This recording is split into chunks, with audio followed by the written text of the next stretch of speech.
that this persecution was strategic move by God to get the church to where he needs them to be. Right now he has them where he needs them to be, except we're missing one place. Let me take you to that place. Go to Acts chapter 11.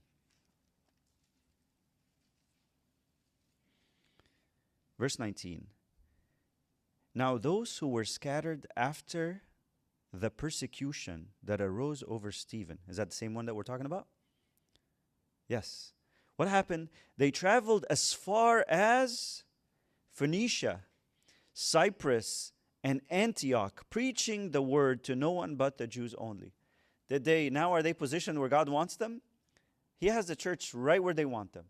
He says, I had to make it uncomfortable. I had to make you run for your life. I had to squeeze you out of the place that you loved and you were comfortable. And yes, you were so blessed, but it served its purpose in your life. Jerusalem still will be strong, and I'm still going to do great things, but I don't want you there. I want them there. I want the 11 apostles to be there, but I want to do something through you. And so I'm going to send some of you to Judea. Some of you are going to go to Samaria, and the rest of you are going to go to the ends of the earth. And then he started naming some of the places. But by the way, the last name that we mentioned of a city that was mentioned in verse 19 of chapter 11 was Antioch. If you go to verse 26, this really touches my heart. And when he had found him, he brought him, this is Barnabas looking for Saul or Paul, and he brought him to Antioch, so it was that for a whole year they assembled with the church and taught a great many. And the disciples were first called what?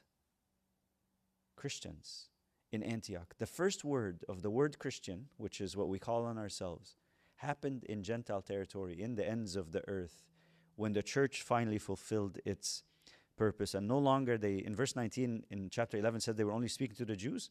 He knocked that out of them very fast, and they spoke to everybody. And obviously, as you see in that verse, that they were called Christians there.